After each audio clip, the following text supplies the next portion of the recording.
Yes, you go ahead. Having said that, Having said that, one must go to a state a number of reasonable qualifications. louder, like me, like I'm shouting here. Having said that, one must go on to a state a number of reasonable qualifications.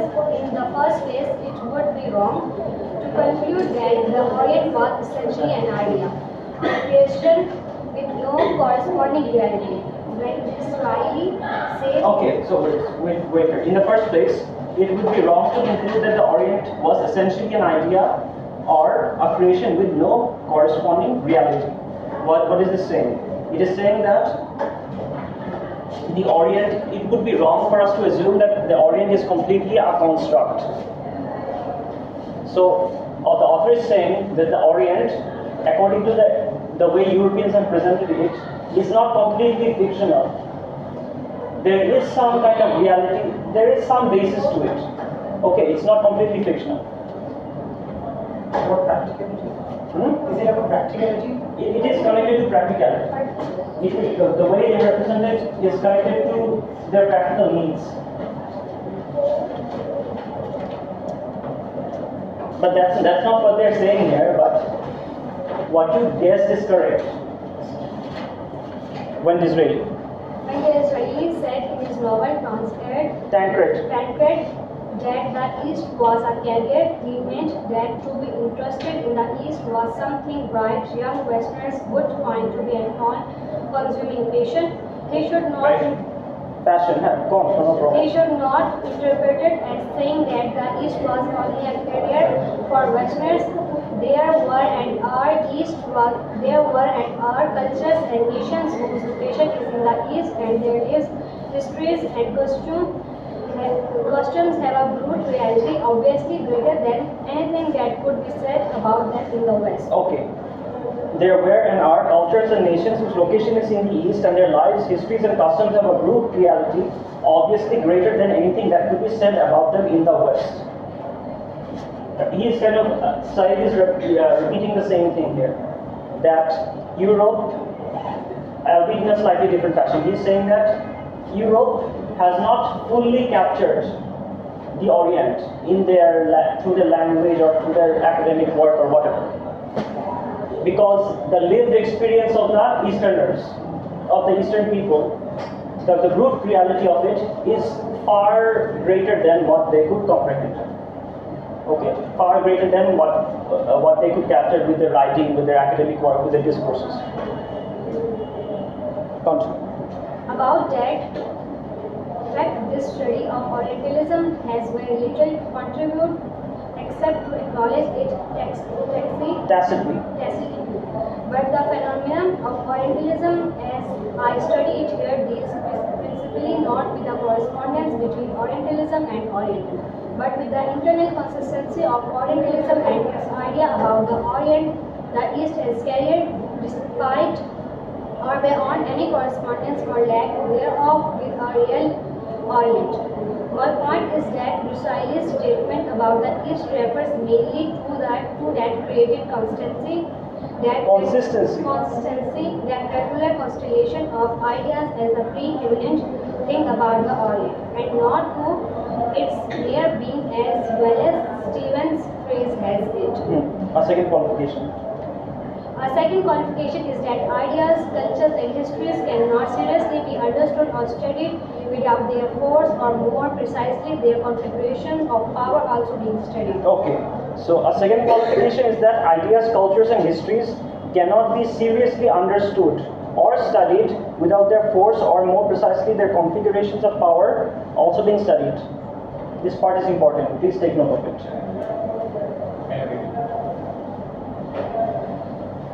So, are you guys familiar with the expression, history is written by the victors? History is written by the victors. Have you heard of this expression? Yes. You, Mehdi. Yes, sir. Have you heard of the expression, history is written by the victors? Yes, sir.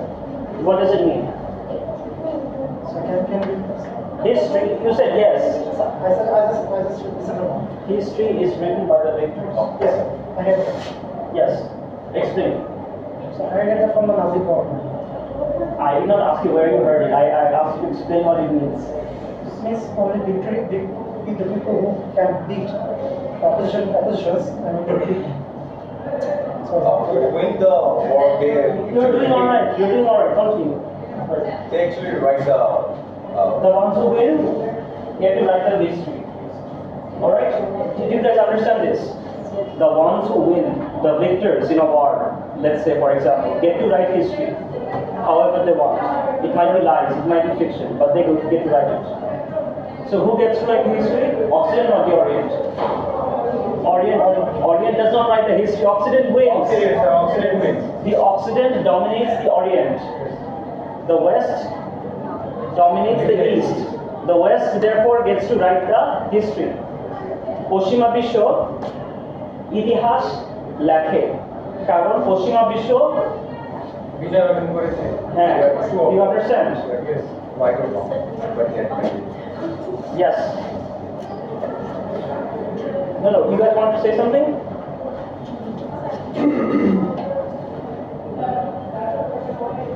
Sir, can you give me? Okay, this is the part I was referring to. Our second qualification is that ideas, cultures, and histories cannot seriously be understood.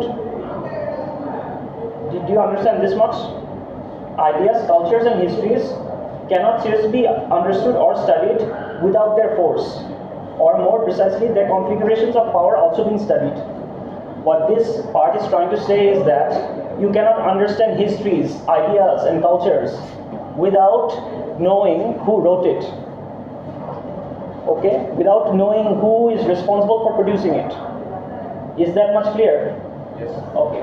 In this case, Indirectly indicates the Occident. Yes. Occidental people. Or ruler. No, he is directly saying that the Occident or the Westerners get to write ideas, cultures, and history. And is responsible for this. sir, And is responsible for the production of the construct of the Orient. there is a question. Since Europeans, I'm talking about the European dominators, for example, Nazi government and Stalin. So can we consider Nazi Germany as a victory, as a winner?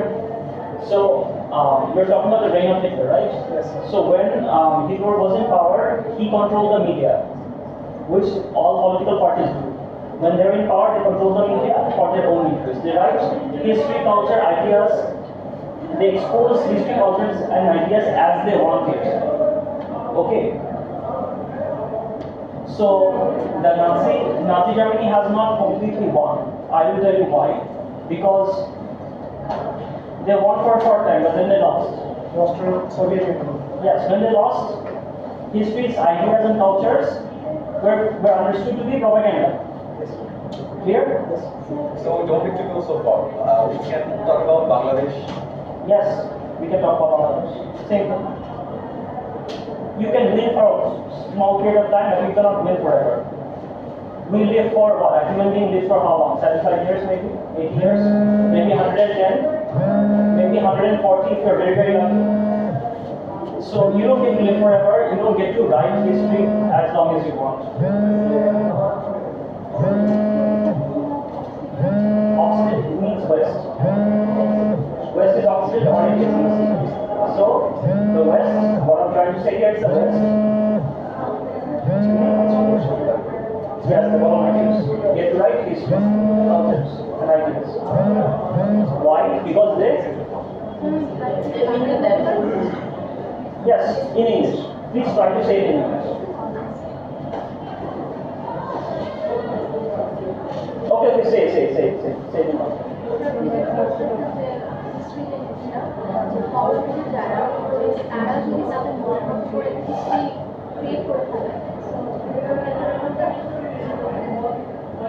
তারা যেভাবে history create করবে, history establish করবে, So, no, what I'm saying simply this. Listen. Who writes history? Answer me this. You understand the question? Who writes history? Answer me. Who writes history?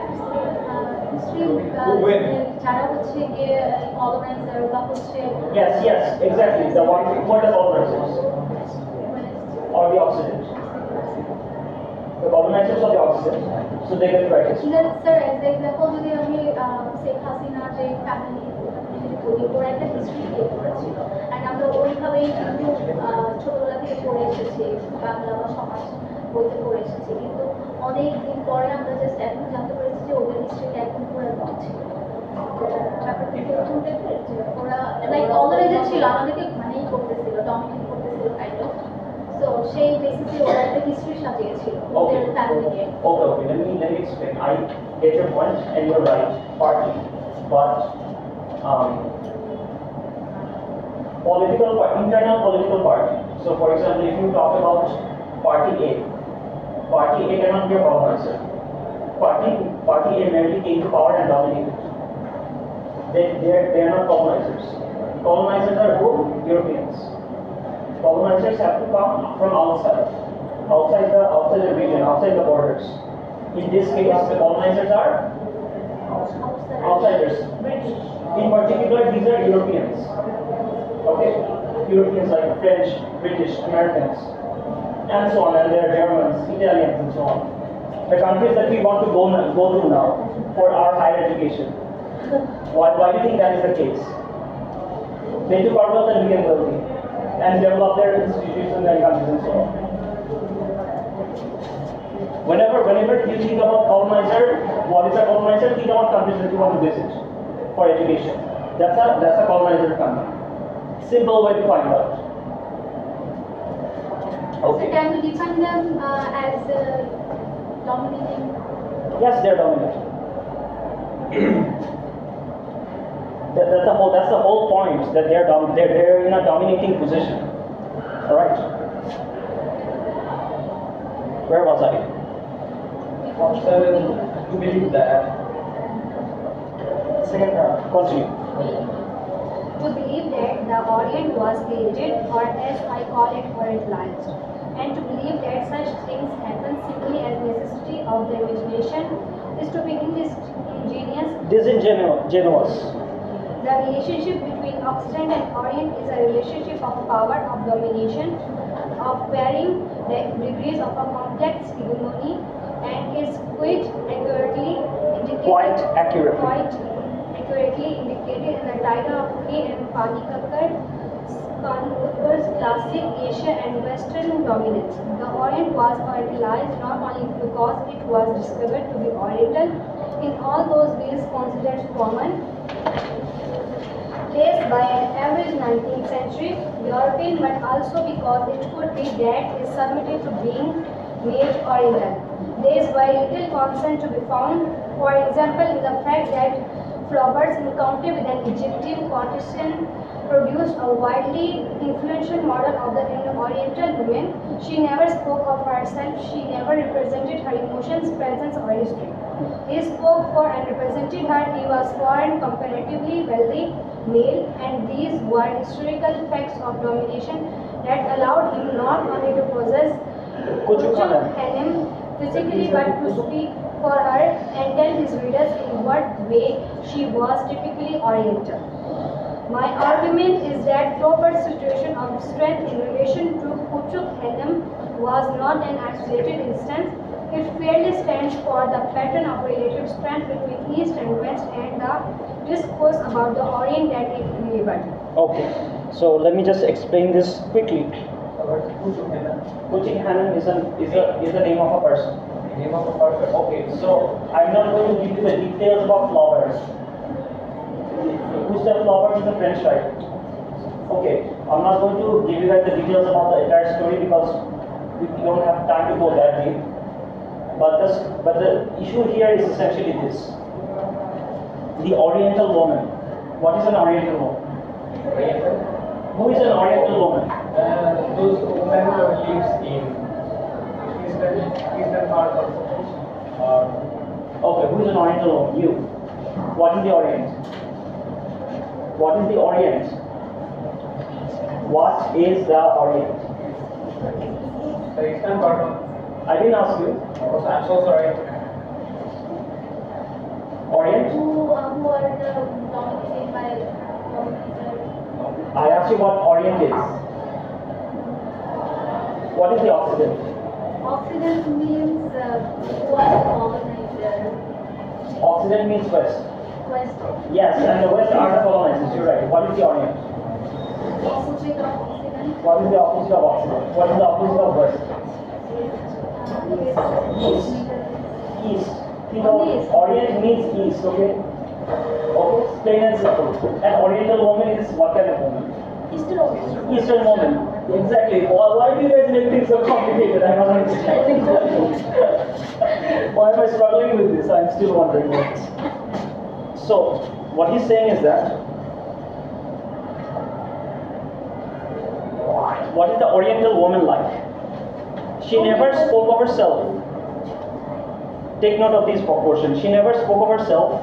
She never represented her emotions, presence, or history. He spoke for her. He spoke for her and represented her. He was, okay, this much is what the Oriental woman is, or how the Oriental woman is represented. She is prominent for male. Not just male, a male and European. Male and European. Male and, think of male and Occidental male. Occidental male. The Oriental woman is dominated by the Occidental male. And how is she represented? She never spoke of herself. She never represented her emotions, presence, or history. Clear? Take note of this. That time women have no right to write anything. Only male person are writing the story. Okay, so no, that's not what this text is trying to say. This text, look, that is a different part of Is there kind history. of discrimination? Look, of course there is discrimination, but you have to understand what I'm trying to say here. Like what you said is that women did not, in the past, did not have certain rights. That's not what we are discussing here. We are discussing something different. We are saying that we're talking about how the Occidental male represented the Oriental woman. Western man represented the Eastern woman. In simple language, how did she represent her? I mean, how did he represent her? Who wants to say? Just read out the line. Yes. So who's that? She never represented. You guys are not listening. She never spoke of herself. She never spoke of herself. Taପରେ? She never represented Presence or or history. Okay, this much. This brings us, continue. This brings us to our third qualification. One ought never to assume that the structure of Orientalism is nothing more than a structure of lies or of myths which were the truth about them to be told. Would simply blow away. I myself believe that Orientalism is more particularly valuable as a sign of European Atlantic power over the Orient than it is as a varied discourse about the Orient, which is what in its academic or scholarly form it claims to be. Okay, this part needs to be explained. What he's saying here is simple.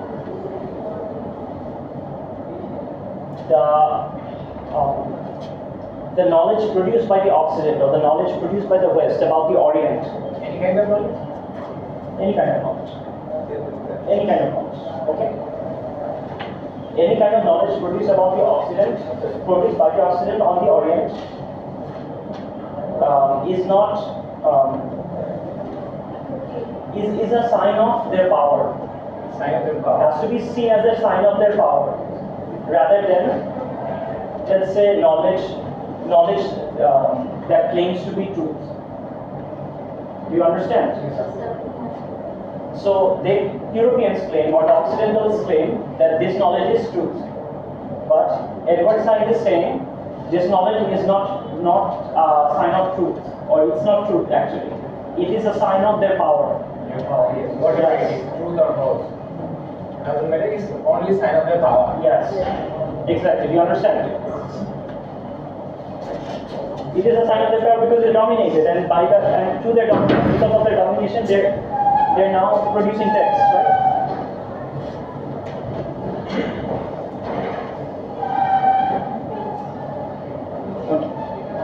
Nevertheless, what we must respect and try to grasp is the sheer rigid because its very close ties to the Canadian socio-economic and political institutions and its redoubtable durability. After all, any system of ideas that can remain unchanged as teachable wisdom in an admins both Congress, universities, Port Services Institute. From the period of Ernest Renan in the late 1840s until the present in the United States, must be something more formidable than a mere collection of lines.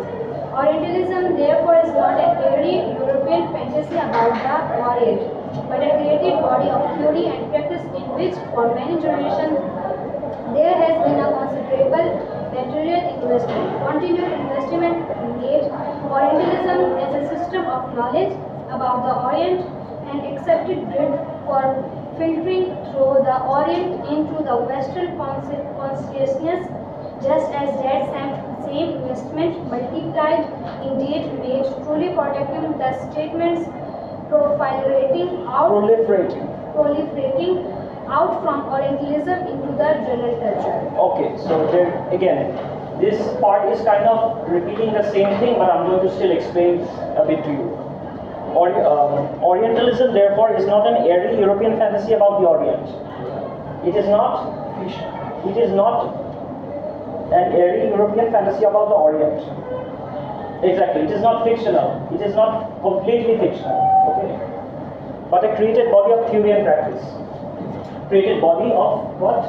Theory and practice. Theory is the knowledge part, and practice is what?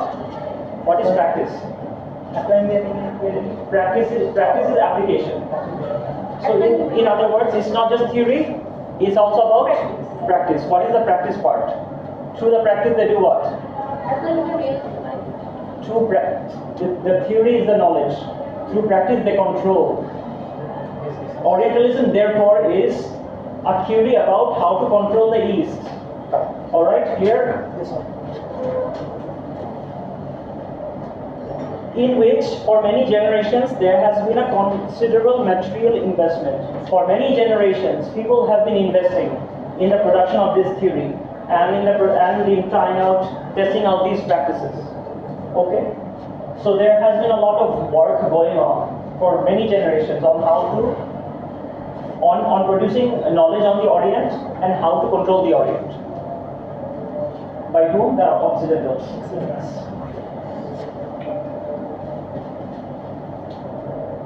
Continued investment made Orientalism as a system of knowledge about the Orient, an accepted grid for filtering through the Orient into Western consciousness, just as the same investment multiplied indeed made truly productive the statements proliferating out from Orientalism into general culture. So, simply putting it, he's saying that they have popularized these ideas and made it general, and made it more obvious and general for everybody. They have turned it into general culture. General culture. So basically, what happens when something turns into general culture? We lost many things. For example, since we are Muslim, we are adopting the general culture, but we are doing some harmful things also. So when you accept something, accept Orientalism into the general culture, what happens is you fail to recognize propaganda. Okay, so because you already accepted the propaganda, of course now you're not going to recognize it. You accepted it. You have made it your own. You have made it your own knowledge, your own understanding. You won't be able to recognize it. Did you guys understand this part? আপনারা যখন কিছু একটা কোন একটা idea মন থেকে গ্রহণ করে নেবেন বা এটা অবভিয়াস নলেজ হিসেবে ধরে নেবেন, তখন ওটা যাচাই করবেন না, কখনো করতে পারবেন না, করতে পারার ক্ষমতাটা চলে যাবে। এটার জন্য আপনার টেক্সটটা পড়তে হবে আগে, এই টেক্সটটা পড়তে হবে আগে।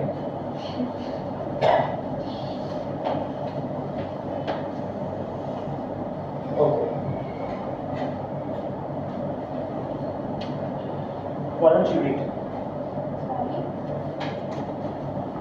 Gramsci has made the useful analytical distinction between civil and political society, in which the former is made up of voluntary or at least rational and perceived affiliations like schools, families, and unions, regulator of state institutions, the army, the police, the central Bureaucracy. whose role in the polity is direct domination. Culture, of course, is to be found operating within civil society, where the influence of ideas, of institutions, and of other persons works not against domination, but by what Marjuque calls consent. In any society not totalitarian than certain cultural forms predominate over others, just as certain ideas are more influential than others. The form of this cultural leadership is what Marjuque has identified as hegemony, as indispensable concept for any understanding of cultural life in the industrial West. It is hegemony, or rather the result of cultural hegemony at work, that gives Orientalism the durability and the strength I have been speaking about so far. Okay. In any society not totalitarian, in that way it's already underlined for you guys. Right? Yes, sir. Everybody look? No, okay, maybe it's not the same for me. Never mind, don't worry. In any society not totalitarian too, I have been speaking about so far. Take note of that part, portion, okay? In any society not totalitarian, all the way to, I have been speaking about so far. This portion over here.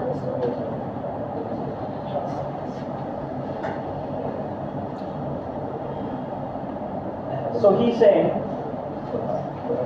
again, society is saying,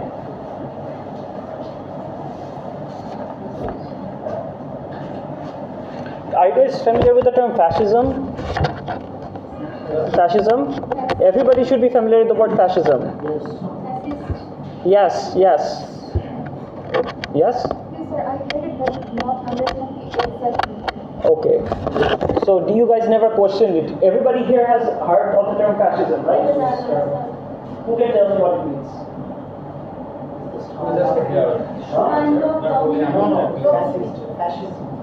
Fascism. You guys, I thought you guys would have known because we, the student coordinators have been talking about it. Fascivati shortcut. Dictatorship. Not just dictatorship. Let me explain.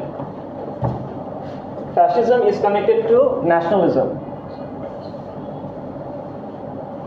Excessive nationalism is fascism. Too much nationalism, which is what the governments in this country are, generally speaking, no matter which government it is. Okay?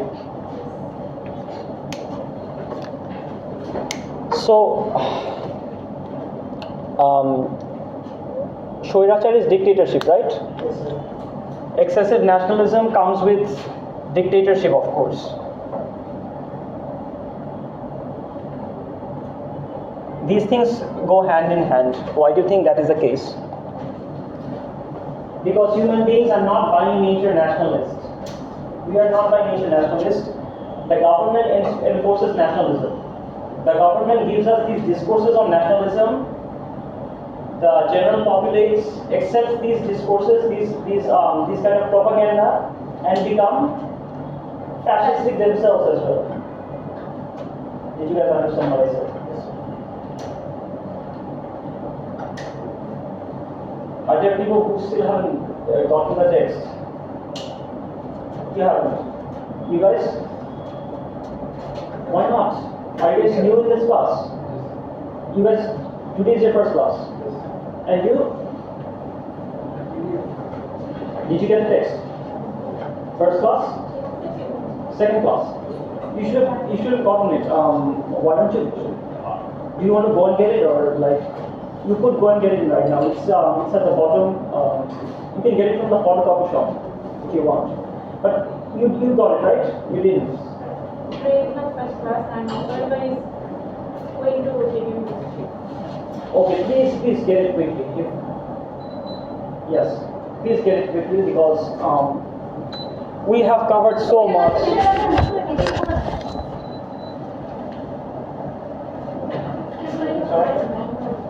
The thing is, listen, you guys, those of you who haven't bought the text, we have covered a lot. Okay? Quite a lot, I would say. Up till 7 pages so far. And I recommend that you try to warm up information from your classmates at this point because I don't think we have the time to repeat the classes. You understand?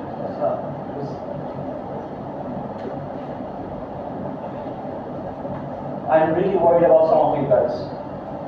Really, because I mean, we have covered quite a lot.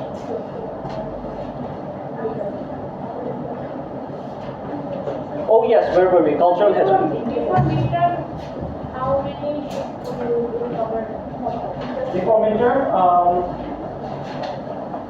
there is quite a lot here, but I will not.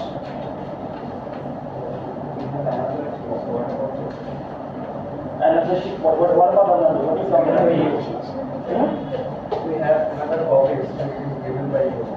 What is enlightenment by Immanuel Kant? Yes. We shall have to leave that for later. I don't know how much we can cover, but we will cover as much as we can and then leave it to the midterms. I will not be asking you questions that we have not covered. You guys don't have to worry about that, okay?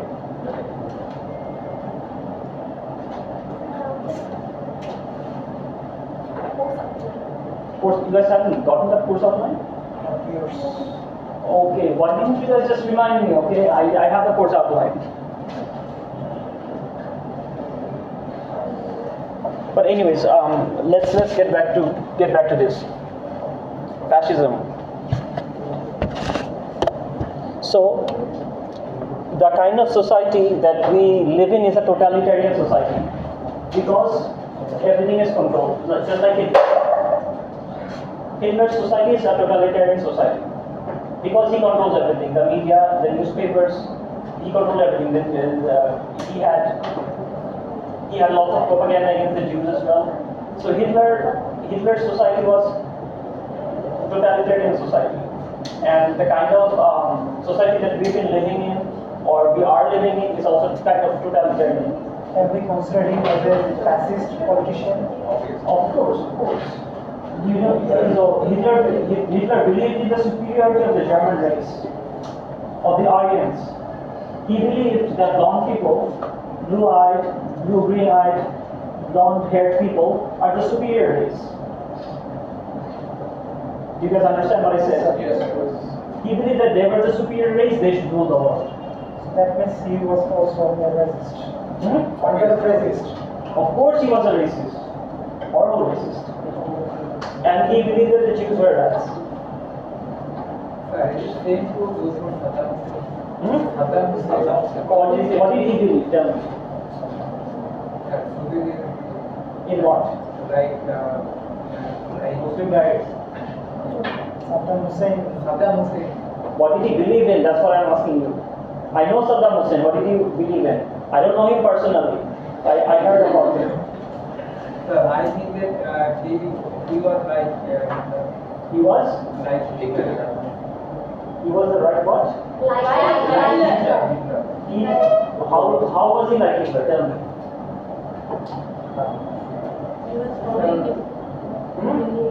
Sir, he has same nationality. Okay, there is some nationalism. What else? If you want to study your country, Since Hitler was a racist and fascist politician, we don't use with respect. Let's say the Jews. So can we consider it as a positive way or negative? look, we respect him, but he He just killed the Jews, that's why. But why would we respect him for that? Because he was right. About what?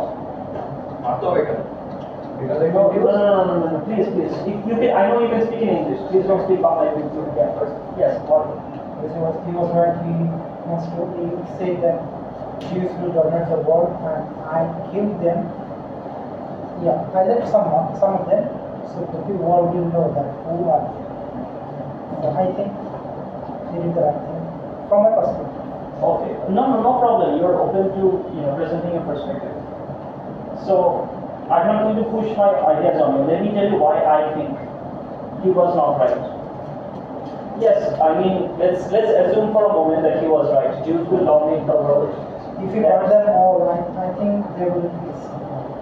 Okay, now I understand your position. Look, so do you believe it is right to kill an innocent person? No. So I don't think if there were innocent people among the Jews, I don't think you can kill them. Let's say there were Jews who were causing trouble, wicked Jews, evil Jews. Zionism came after this. Zionism was not there during Germany, Hitler's Germany. Zionism came much later. Okay, so if there are lots of, the thing is, if there are wicked Jews, if there are Jews causing trouble and corruption in the land, you can bring them to the law, right? No problem. But if you kill innocent people in the process, I cannot, from my position, I cannot take that to be a good thing to do. So now the issue is, if you are talking about Zionists, so Zionists believe that they want a Jewish state. They want a state, they want a region just for themselves, because they believe in the superiority of the Jewish race, just like Hitler thought about the superiority of the Germans, the Aryan Germans. So the Jews believe that. So I would say that those Jews are racist. Zionists are racists. They think they're superior, and they think that they have the right to oppress others. So I would call them problematic, but I would not call innocent Jews problematic. Do you understand my position here? And Zionists came after, not before. Where was I? What's the meaning of the word totalitarian? Yes. Totalitarian is when the government, for example, have very, very strict control over everything that you do. Everything the ordinary people have to do, through media, through everything, every single tool you can use. When the government uses these tools very strictly to control people's freedom, that's basically what a totalitarianism is. That's what you call a totalitarian government. Okay, where was I? We're going off topic. We're really going off topic. Sorry, where was I? No, we were not. In any society not totalitarian, then certain cultural forms predominate over others. In a society that is not totalitarian, Said is saying, in a society that is not totalitarian, certain ideas dominate others. Certain cultural ideas dominate others. For better understand, totalitarians are like our environment. Yes, exactly. We saw it. We have already seen it. So we already know. It shouldn't be too difficult for us to understand.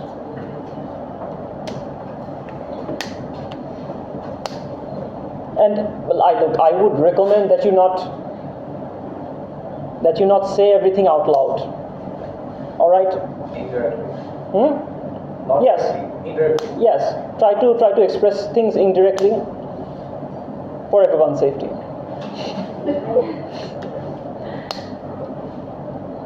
But your own safety, first of all. For your own safety, most certainly. So, where was I? In a society that is not that is not totalitarian, certain ideas gain in dominance. Certain ideas are more popular.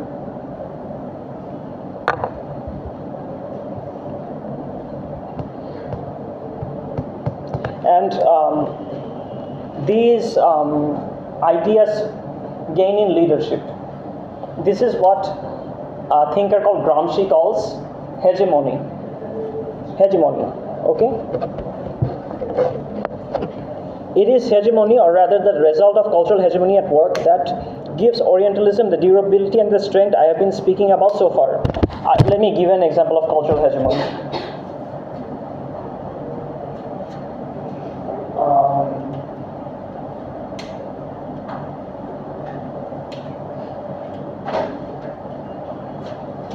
What's a good example?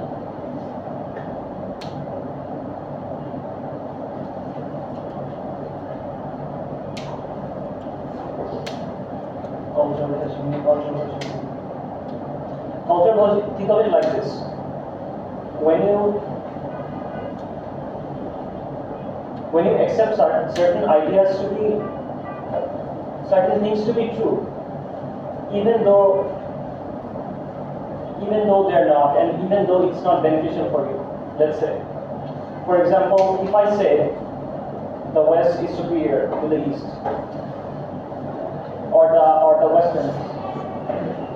Westerners are superior to us, how many of you would say yes?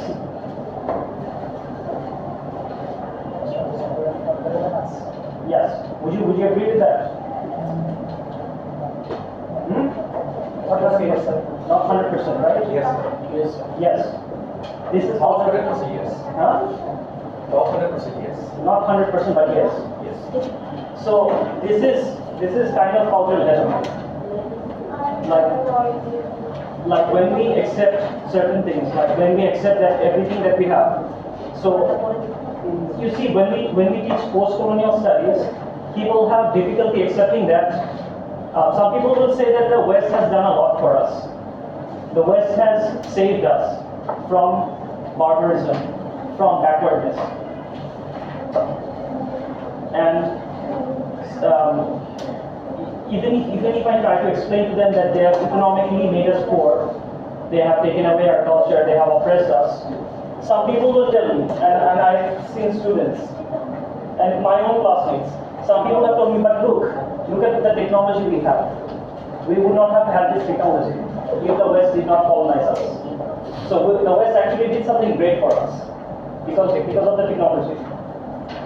Right?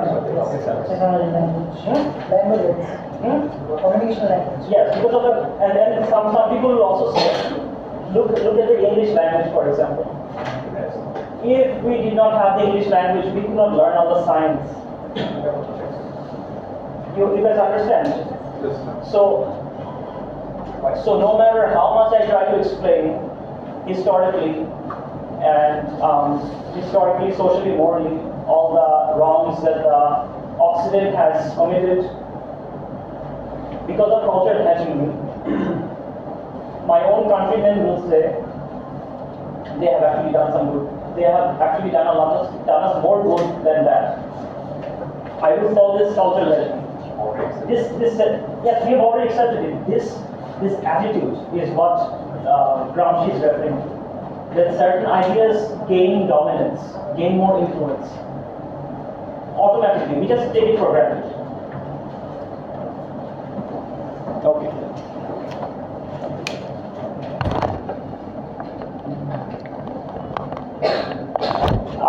I'm going to make a bet. Some of you here, there are people here who will agree that the West is superior, even though they're not saying it. I'm 100% sure. There are people among us. Yes. Yeah.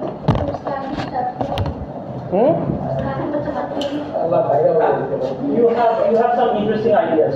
You're probably trying to say that even though there is no Chapuli, there is still Chapuli. Is that what you're trying to say?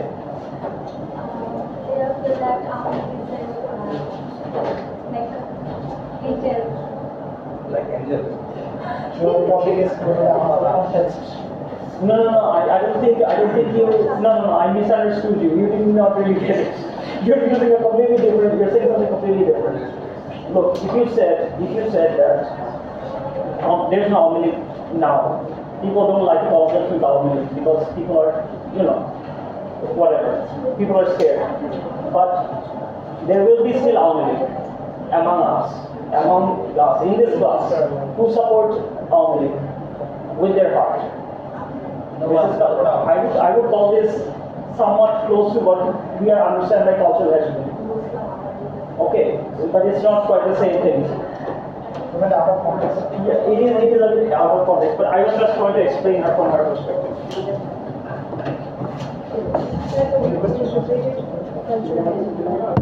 Cultural hegemony is when a society is not totalitarian, but certain ideas dominate others. Okay, certain ideas dominate others, and these ideas form a leadership. These ideas sort of dominate, basically. That's cultural hegemony.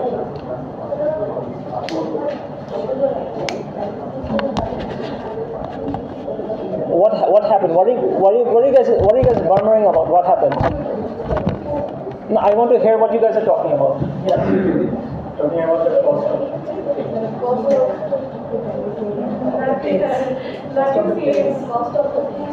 knowledge is expensive.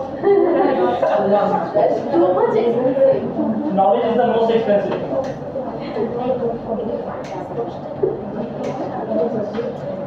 Did you guys don't have photocopy?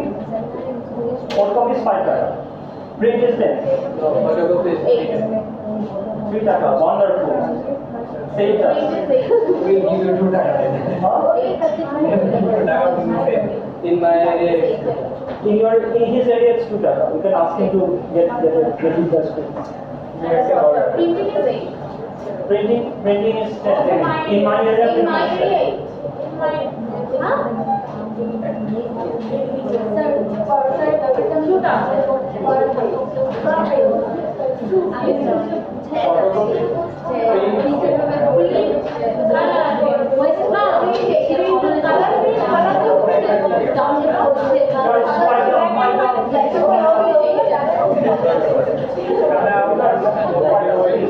I cannot hear a thing you say. Why you guys fight? Actually আমি যেটা বুঝাতে চাচ্ছিলাম যে আপনি যেটা বলেছেন আপনাদের জন্য আপনাদের হচ্ছে কলোনাইজ করেছেন, তো কিছু পিপল আছে যে তারা মনে করে যে না ওরা আমাদের জন্য ব্লেসিং, লাইক ওরা আমাদেরকে কমিউনিকেট করার জন্য একটা ওয়ে দিয়েছে,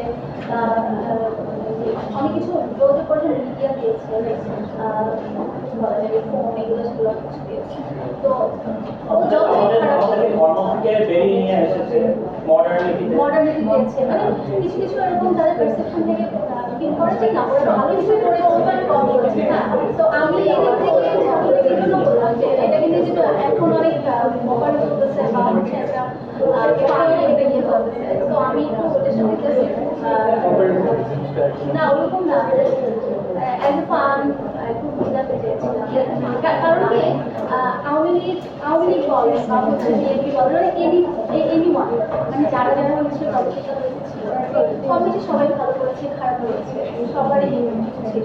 এখন যেহেতু আওয়ামী লীগ নিয়ে একটা ইস্যু ক্রিয়েট হয়েছে, সেই বেসিসে আমি বলতে চাচ্ছিলাম যে ছাত্রলীগ ফিল করে এখন যে আওয়ামী লীগ বাংলাদেশের জন্য অনেক কিছু করেছে, যতই খারাপ কিছু করে এটা একসেপ্ট করতে চাচ্ছি না। আওয়ামী লীগ অনেক কিছু করেছে, আমার পার্সপেক্টিভ থেকে বলতেছে, আমি আমার অনেক পার্সেন্টকে দেখেছি যারা এখনো হচ্ছে আর্গুমেন্ট করে যে না ওরা ভালো খারাপ কিছু করে, যা কিছু করেছে ভালো কিছু করেছে।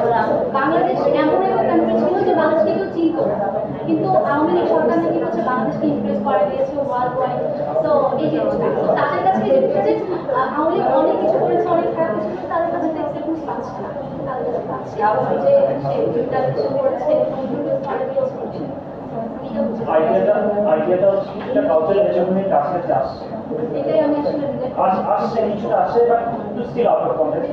আমি বুঝতে পেরেছি আপনি যদি এটা if you can connect this with cultural hegemony you are succeed. জিনিসটা যেরকম যে যারা মানে একটা পার্টিকুলার একটা কান্ট্রির মধ্যে যারা হচ্ছে ডমিনেট করে বা যে পলিটিক্যাল যারা আছে তারা তো হচ্ছে কলোনাইজার। কলোনাইজার তো একটা ন্যাশনাল লাইক অনেকগুলা কান্ট্রি অনেকগুলো ইয়ে মিলে একটা কলোনাইজার। তো এটা তো হচ্ছে আপনি যেটা বলেন কালচারাল যে ওয়ার্ডটা বলেন সেটার সাথে কানেক্টেড হবে না, কারণ একটা পার্টিকুলার একটা কান্ট্রির মধ্যে যে মানে ডমিনেটিং যে পলিটিক্যাল যারা আছে তারা তো কলোনাইজার না, তারা জাস্ট মানে ডমিনেটিং ইয়ে পলিটিক্যাল পার্টি, তারা তো হচ্ছে কলোনাইজার তখনই হবে যখন কিনা অনেকগুলো ন্যাশনাল বা অনেকগুলো মানে কান্ট্রি মিলায় ইয়ে হবে, ওটা হচ্ছে এখন আপনার যেটা বুঝতে হবে, what you have to understand is that the term cultural hegemony in this context for the text that we're studying is Oriental cultural hegemony. Do you understand? Not outset culture. not particular একটা কান্ট্রির কোনো dominating party Yes. আমি বুঝতে পারছি কিন্তু আমি relate করতে চাচ্ছিলাম যে এইভাবে কিনা জাস্ট আমার বোঝা সুবিধা Yes, I mean you might be able to connect it there. Oh, this is the marker. What is this marker?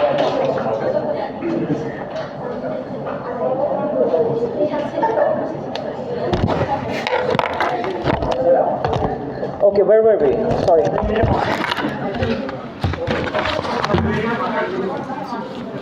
I don't know. Where did I keep my marker? I have a marker. No problem. I have a marker.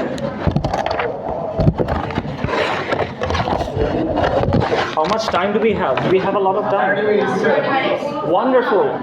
Wonderful house, sir. We will discuss about how we will videos, right? Video is continue. Yes, no problem. No problem. It was in my pocket, right? Yes, it's in my pocket. Yes, yeah, you wanted to say something. You wanted to say something, yeah. What? Yes, what? Sir, whatever they done for us, it's not for us. I think they done for their own benefits. So how I can think we this is not say that? only one particular thing. Okay, let me listen to you first. So how can we say that they done good for us? All the things they are done for their own benefits. Nobody is saying that. Sir, I mean, no. some people are supporting their. What I mean by that is I'm not actually saying that. Yes. I'm not saying that. Some of us. A lot of us are saying that. A lot of us in Bangladesh are saying that. Sir, what I believe, if I give the example from our past regime, what Auli done like the. No. Sir, Let's take only. They build the hospital and the metros. What I believe, if I was the prime minister, I will do the same. It is a necessity. It is the time to do it. So it's not just Auli done it, they are superior, they are good. It's not that. What I believe. I believe if anyone from us was the prime minister in that sense, they will do that. Okay. Let me tell you why comparing it with Bangladeshi political parties is not fair. No, just listen to me. Because you cannot. Because when we talk about the West or the Occident, the most evil people in the world, the most evil you can think of, with something like our country politicians, it's not fair. It's not fair to the politicians in this country because they're not full of evil. I put this example The because Occident is full of evil. I'm trying to say if they wasn't control us or we wasn't controlled by them, in this time I believe we will get all the technology that are surrounding the world and what are we using right now. Sooner or later we will get it. So I don't believe that they are what can I say? They are because of their model. They are saviors. Is that what you're saying? No. Just because of them, we get all this. I don't believe. I understand what you're saying. I understand what you're saying. Sorry?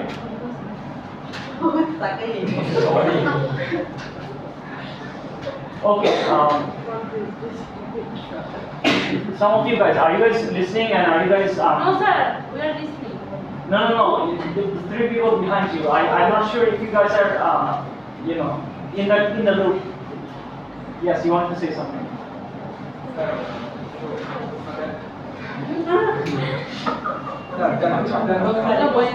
Oriental culture injecting Eastern culture, right? It is Orient means East. Oriental means Eastern. Yes. The Buddha point is Western culture injecting Eastern culture. It is cultural difference, right? Western culture, what? Western culture injecting Eastern culture. What did you say? Injecting what? Eastern culture. Western culture. Look. You said Western culture, West injecting Eastern culture in the East is hegemony. No.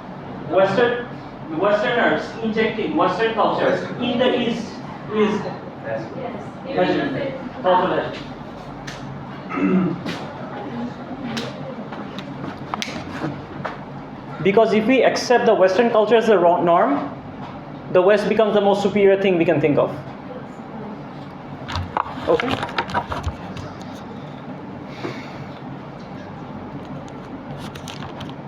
Okay, who was reading? You continue. We should not lengthen discussions too much, okay? Let's try to, we have to finish this, we have to do a lot. Continue. Orientalism is never far from what Dennis has called the idea of Europe, a collective emotion identifying us Europeans as against all those non-Europeans. And indeed, it can be argued that the major component in European culture is precisely what made that culture hegemonic both in and outside Europe. The idea of European identity as a superior one in comparison with all non-European peoples and cultures. There is, in addition, the hegemony of European ideas about the Orient, themselves Reiterating European superiority over Oriental backwardness, usually overriding the possibility that a more independent or more skeptical thinker thinkers might have had different views on the matter. exactly what we have been discussing all this time, saying the exact same thing. Needs no explanation. Continue. In a quite constant way, Orientalism depends for its strategy on Strategy. on its flexible positional superiority, which puts the Westerner in a whole series of possible relationships with the Orient without ever losing in relative upper hand. And why should it have been otherwise? Especially during the period of extraordinary European Ascendancy. from the late Renaissance to the present. From the late Renaissance, from the present. You guys have heard of the Renaissance, right? Yes. Okay, continue. The scientist, the scholar, the missionary, the trader, or the soldier was in or thought about the Orient because he could be there, or could think about it, with very little resistance on the Orient's part. Under the general heading of knowledge of the Orient and within the umbrella of Western hegemony over the Orient during the period from the end of the 18th century, there emerged a complex Orient suitable for study in the academy, for display in the museum, for reconstruction in the colonial office, for theoretical illustration in anthropological, biological, linguistic, racial, and historical theses about mankind and the universe, for instances of economic and sociological theories of development, revolution, culture, personality, national or religious character. Additionally, the imaginative examination of things Oriental was based more or less exclusively upon a superior Western consciousness out of whose unchallenged Centrality. and Oriental work emerged. First, according to general ideas about who or what was an Oriental, then according to a detailed logic governed not simply by Empirical reality. but by a battery of desires, Repressions. investments, and projections. If we can point to great Orientalist works of German scholars like Silvestri, Sassis.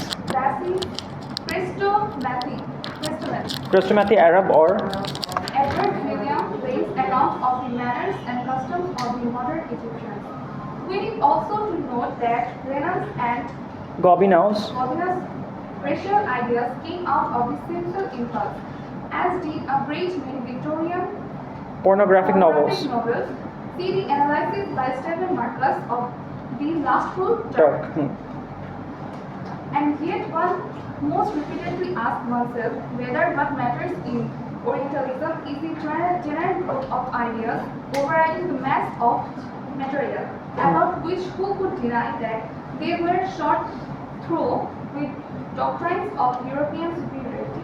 various kinds of racism, imperialism, and the like dogmatic views of the Oriental as a kind of ideal and unchanging abstraction, or much more varied work produced by almost uncountable individual writers, whom one would take up as individual instances of authors dealing with the Orient. In a sense, the two alternatives, general and particular, are really two perspectives on the same material. In both instances, one would have to deal with pioneers in the field like William Jones, with great artists like Nerval or Flaubert. And why would it not be possible to imply both perspectives together, or one after the other? Isn't there an obvious danger of distortion of precisely the kind that academic Orientalism has always been drawn to, if either too general or too specific a level of description is maintained systematically? Okay, stop here for a moment.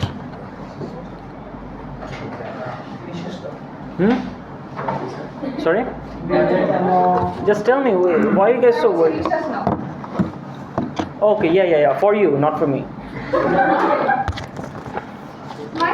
No, I said Nishash now. No, wait, I'm going to explain something.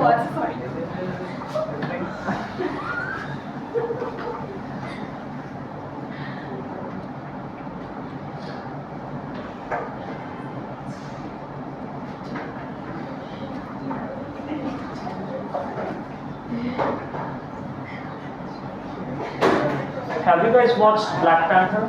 Yes, sir. Black Panther? Yeah, who has watched Black Panther? 1, 2, 3, 4, 5. Black Panther? Trailers. I'm sorry, trailers won't do. So, can you guys please raise your hand again, those of you who have watched Black Panther? You also watched Black Panther, right? 1, 2, 3, 4, 5. Okay. So, something happens in Black Panther. You guys know the villain, right?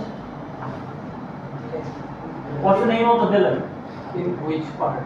Black Panther 1 or Black Panther 1. Killmonger? Killmonger, right? You watched it? Good, very good. Killmonger.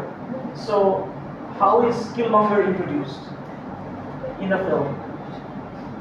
Like they showed us their his backstory, like they suffered and So, it's like the movie. How is Killmonger introduced in the film? No. Look, what happens is the guy was. The movie. Yeah. No. I was agreeing with you. We all watch the movie, but it's not like we're going to remember everything perfect, right? I understand. You need to look. So you watch the movie, but you will not notice everything because if you had read the text and then watched the movie, you would have noticed things. Okay, so let me explain what happens. So Killmonger, I don't know the name of the character Killmonger, but he goes into this museum. Do you guys remember the museum scene? He goes into this museum and he's looking at this mask. This African mask. He's looking at it, and then this woman who takes care of the museum, a white woman, a Caucasian woman, comes up to her and you know, she notices that he's interested in the mask, and he tells him, look, this mask was from this African tribe, this, it was used for this and that kind of rituals, African rituals. Killmonger tells the woman, no, it was not used for that kind of rituals, it was not from that tribe. I know where this mask is from, and he explains, this mask is from this particular tribe, it was not used for that, it was used for this. So you see what happens here, the Europeans, from all the countries that they've colonized, they take in not just their jewelry and riches, they also take in their valuable artifacts.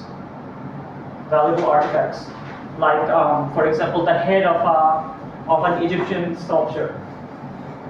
Or let's say you guys have heard of the Kohinoor diamond, right? Yes, sir. In the British Museum. So they take these artifacts, these valuable artifacts from all these places that they've colonized, and they put it all in the British Museum. Right. And they have it all under collection, and they have catalogs, and they have descriptions, and they have explanations for what these things are or what these things were used for, they have produced a kind of knowledge on these artifacts. But what happens in this film is Killmonger, he's a native African, right? He goes in and says, no, you're wrong. This mask was not used for that purpose, and this mask is not from that tribe, it is from this tribe. What this scene shows us here is that the Caucasians or the Europeans who stole the artifacts, who stole the African artifacts, don't really know much about the Africans themselves. And what does Killmonger do? Killmonger steals these artifacts. He steals the mask. The mask is important for him. It is something very valuable to him. Okay. So he steals the mask and he runs away from the museum. What is the reason? What was the reason for? What was the So reason? it belongs to his tribe. It's a tribal mask. It has unique value in those tribes.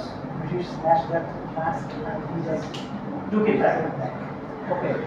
So why did I mention this? I will ask you guys to, and this is going to be your assignment. I hope you guys enjoy it. I will ask you guys to go through media representations of colonized countries, and I will ask you guys to find out these little things. How the Occident views the Orient, or how the Occident has viewed the colonial culture. There's nothing. No. You guys are going to write anything. I'm just telling you guys. I'm just telling you guys what I might be, what kind of assignments you guys will be having. It will be a fun assignment. I promise. In Black Panther 2, we can see same kind of, like it's based on land. In Black Panther 2. What happens? Like Namor is the villain. I'm not telling him a villain, it's an integer. They belong to the land at first. Their tribe suffered a lot in the land in the past. Then they In the started. past from whom? In the past from whom? Like from whom? Namor is sort of, Namor has some trauma, right? What is his trauma from? Like some incident happened, like they killed, they suffered from, like what should I say? How should I put it?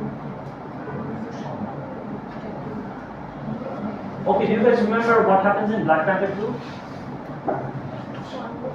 So, a bunch of Europeans come in. Europeans come and they stole the some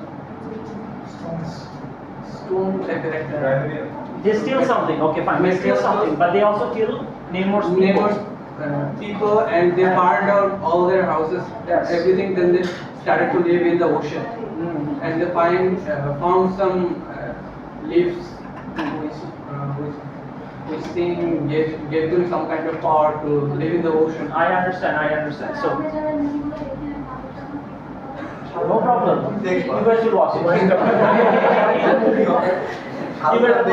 Your assignment will be to watch. I will give you guys assignments, okay? don't watch Marjuque, okay? You guys will get to choose what kind of shit you guys want to write on. Jamon দেখো jamon.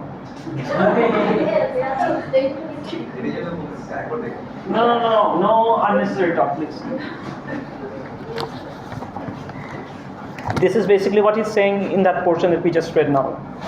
So the Occidentals, they go to the go to their colonies. They have stolen a lot of artifacts. They have kept it in their museums or wherever, and they have detailed catalogs and information on these. And they prove that. And they try to tell us that we are experts on your culture. We are experts of Bangladesh, but they have stolen. They have stolen, of course. We are, look, the point I'm trying to make is that the fact that they have something that we had, and then the fact that they have produced information on it, makes them think that they are experts. They're not experts. They're not. Look, they don't know Bangladesh. They don't know about us. They're not experts on us. We are experts on us. Bangladeshi people are going to be experts on Bangladeshi people. Europeans are not going to be experts on you guys, right? Obviously not. That's the point I'm trying to make here. Okay. Okay.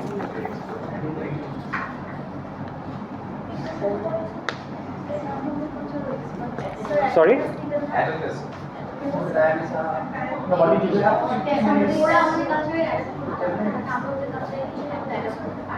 Yeah, I guess you could say that.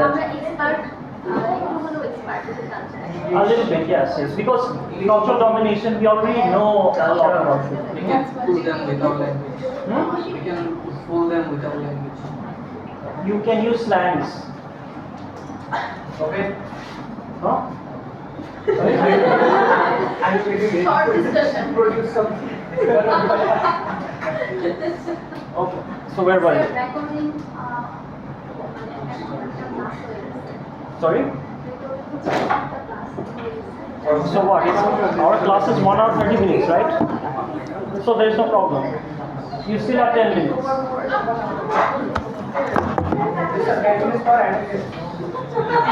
I'll think about it. I'll think about it.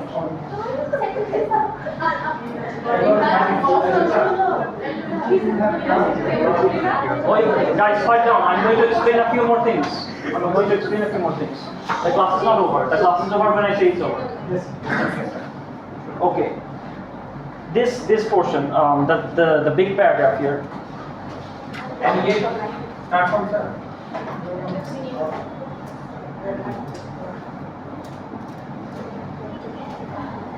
So we are being told here, in this paragraph, we are being told here that there are lots of writers, poets,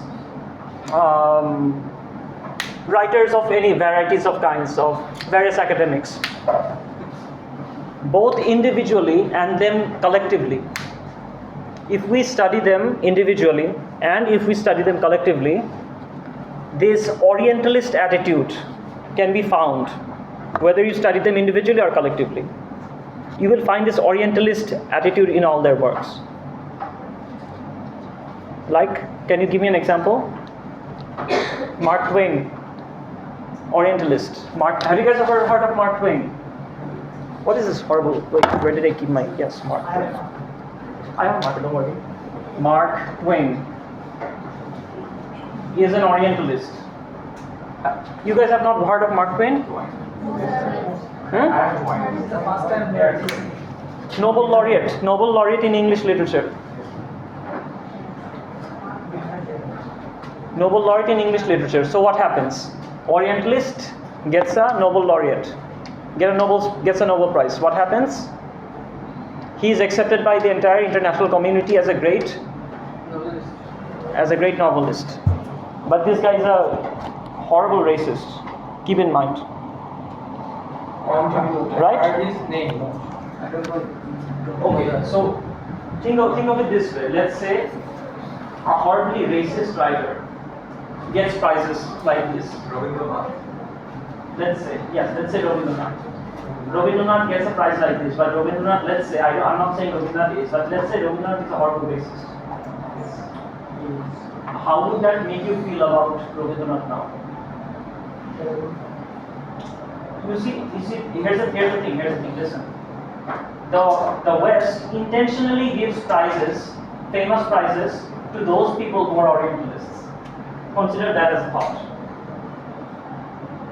Think about, for example, no, I don't have an example at hand. Let me think. There are many examples.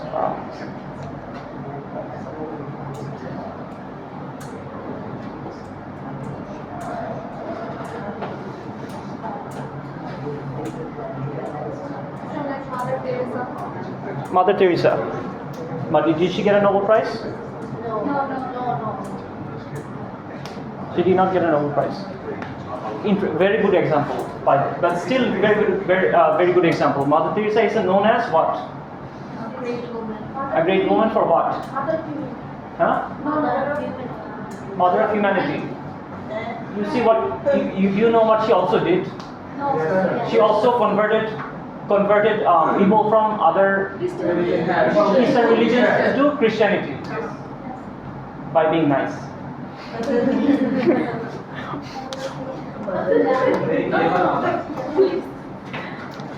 So the colonizers' religion is, we get the colonizers' religion as well.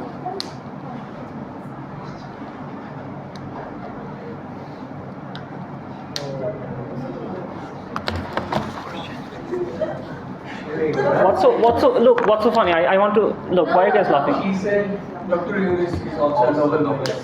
Yes, Dr. Yunus. Can we not talk about this now? We can talk about His gender. Sorry? Aung San Suu Kyi, the former Prime Minister of Myanmar. Okay. She also got the Nobel Prize. Nobel for Peace. Nobel for Peace. But she doesn't have Peace. She burned Rohingyas. Mm-hmm. So how can be she the Nobelist? Okay. Let's not go too far. We have to finish this text, okay? I'm worried that we cannot finish this.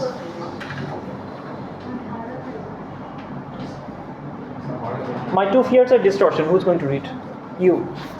My two fears are distortion and inaccuracy. Me? My two fears.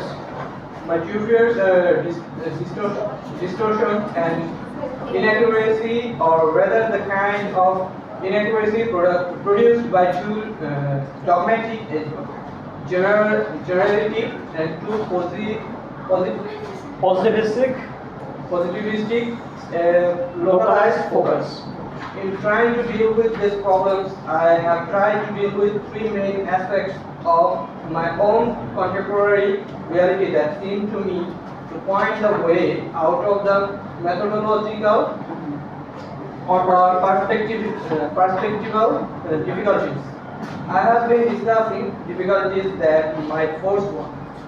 In the first instance, into writing a course polemic, also unacceptably general, a level of description as not to be or effort.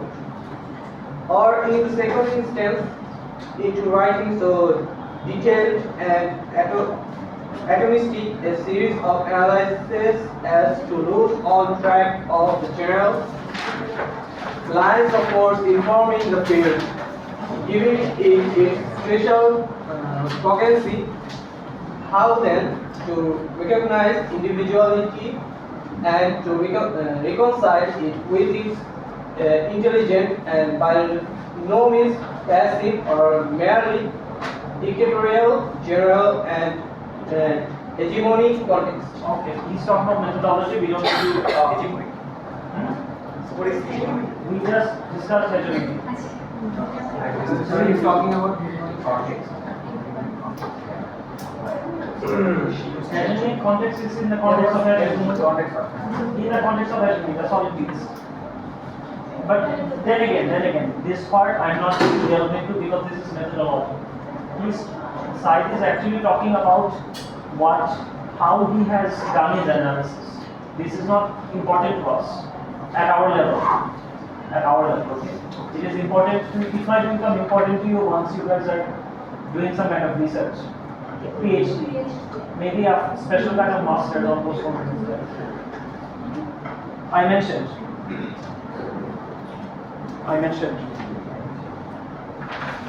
three aspects of my contemporary reality. I must explain and briefly discuss them now, so that it can be seen how I was led to a particular course of research and writing. The distinction between pure and political knowledge. It is very easy to argue that knowledge about Shakespeare or Wordsworth is not political, whereas knowledge about contemporary China or the Soviet Union is. Okay, did you guys understand this? Yes. Did you understand this? About what? From the beginning? It is very easy. It is very easy to argue that knowledge about Shakespeare and Wordsworth is not political, whereas knowledge about contemporary China or the Soviet Union is. Okay. Did you guys understand? What did you just say? Can you please clarify that? Can you please clarify in your own books? I'm going to say it again. This time maybe it will be easier. This is just simple English. He's not saying anything complicated. It is very easy to argue that knowledge about Shakespeare or Wordsworth is not political. You understand? Yes. And not about. It's not political. Whereas knowledge about contemporary China or Soviet Union is political. Do you understand? Yes, yes. Clear? Contribute. My own formal and professional designation is that of humanist. Very interesting. Very important. Look. This is important. Just keep note of this. Said's own position is a humanist. Said's own position is humanist. Okay. Humanism is what kind of humanism? The philosophy of humanism comes from where? The east or the west? East. West. Humanism is western. You can like Lalon. Yes. Lalon Shah, like Lalon Shah. What makes it humanism? You explain it. No religion. Can I speak in Bangla? No, explain it to me in English. Okay, fine. Go on. I'll make an example. ওই যে লালন শাহ যেরকম বলে না যে ধর্ম বলতে কিছু নাই কিছু মানবিকতা লালন শাহ যে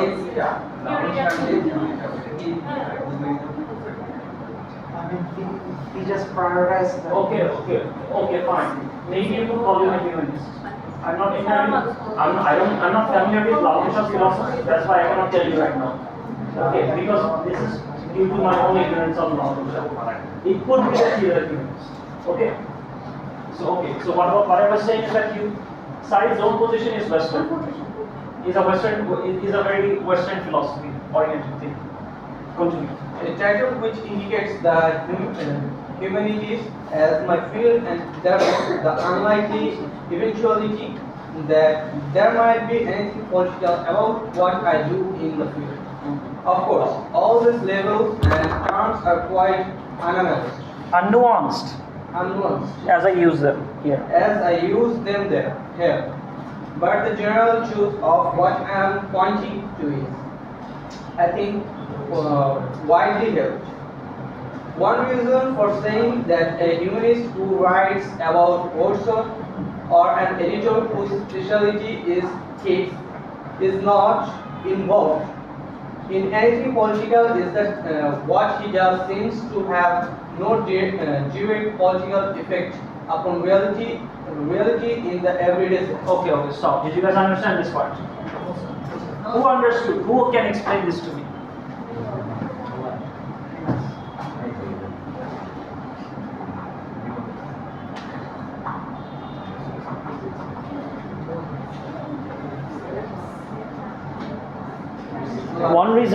One reason for saying that a humanist who writes about Wordsworth or an editor with specialty skills is not involved in anything political is what he does seems to have no direct political effect upon reality in the everyday sense.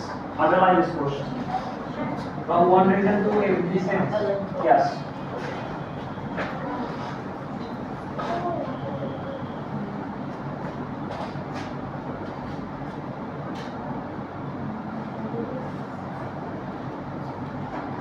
Okay, I'm going to read the next portion and then I'm going to explain. Read, a scholar. A scholar whose field is Soviet economics works in a highly charged area where there is much government interest. And what he might produce in the way of studies or proposals will be taken up by policymakers, government officials, institutional economists, intelligence experts.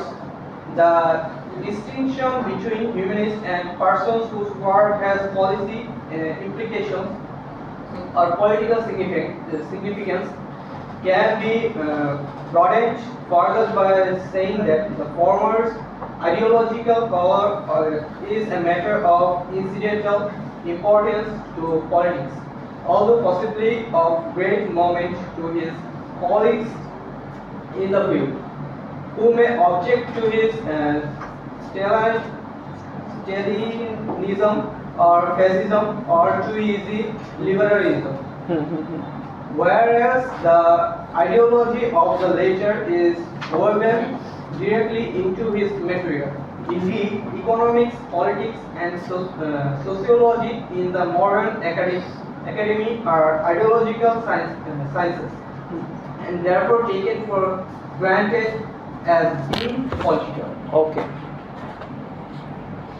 Should I continue? No. Our time is up. That's the problem. No, I did not say you guys can leave. No problem, sir. No on the expansion, sir. So, do you guys understand the parts that I explained to you just now? About the difference between political and pure knowledge? Political knowledge and pure knowledge. Explain that part. Explain it to me now. Explain it to me. It will help you understand. Who can explain it to me? Raise your hands. Who has understood it? Raise your hands. No one has understood it. You can. I can try. Yes, please try. So, William Wordsworth and Shakespeare told about contemporary society of China and Soviet Union. No, they did not. Sorry, sir, we need exact information to you, sir. Huh? Say that we need exact information from you. But I didn't understand. What we need? I'm saying to you that we need exact information from you. You want the quote-unquote portion? Sorry, he is asking for the explanation. No, I'm not going. I'm asking you for the explanation. Sir, is it telling about the Of course. Give me the distinction between pure and political knowledge, as explained. Like this, that Shakespeare and Wordsworth, You guys, find out. the author of words from Western culture, for example, Shakespeare and Wordsworth, they didn't involve in political matters. The writing and the genre didn't involvement in the political matters, but the Soviet Union and the other cultures like political issues come from the oppressors. You didn't understand the portion. Look, this portion is simply saying this part over here. At the beginning of the paragraph, they're saying that if I know, let's say, if I know a bit about Shakespeare and Wordsworth, this kind of knowledge is not political in nature, is it? Is knowledge about Shakespeare political in nature? No, sorry. Is knowledge about the Soviet Union or China political in nature? Yes. Soviet Union or China is political in nature. Knowledge about different regions, different countries are political. Knowledge about writers like Shakespeare and Wordsworth is not political. It is what you would call something different, pure knowledge. It's a different genre. Different genre, pure knowledge. But knowledge about China and Soviet Union is political. Of course it's political, obviously. Simple, right? Very simple. Very simple. What was so difficult about this? I don't understand. I'm going to say this, explain this in one line because the time is up. It would have been great if I could explain this. Edward Said is saying there is no difference between pure and political knowledge. There is no difference between pure and political knowledge. If we consider Wordsworth and Shakespeare to be pure knowledge and knowledge about Soviet Union and China to be political knowledge, this is the distinction that we are making, but there is no distinction.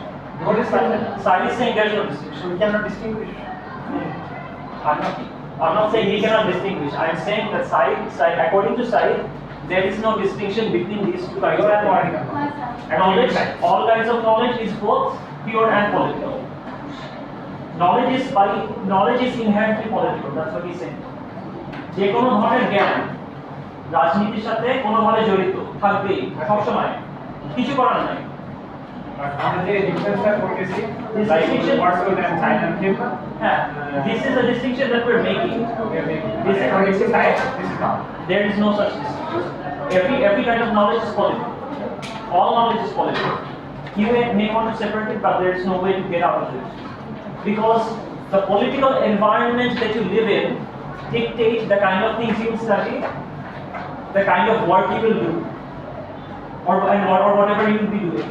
So in short, simply put, even the kind of work that you're doing is influenced by politics, is what we say. For example, if you study Shakespeare, you are a humanist, because Shakespeare was a humanist. Humanism is something that is there in Shakespeare's work. Okay?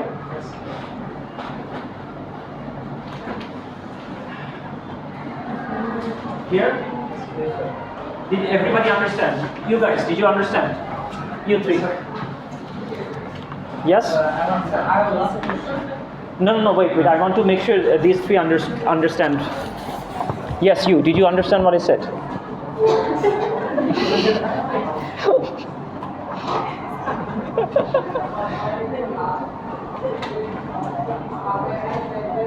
If I have knowledge of China and Soviet Union, is this political knowledge or pure knowledge? Yes? Why is it political knowledge? You are just repeating what they're saying. I'm asking you.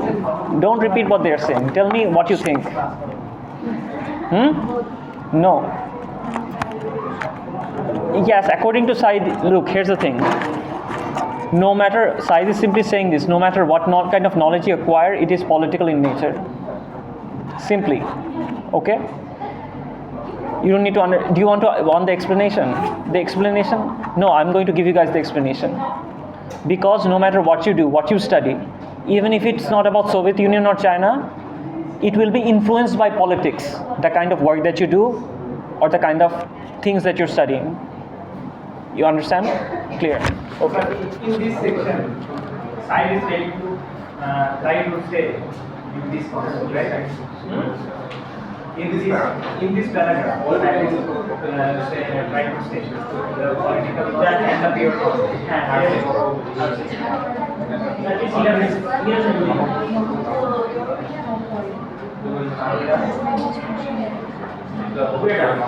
I'm going to take your logo and we're going to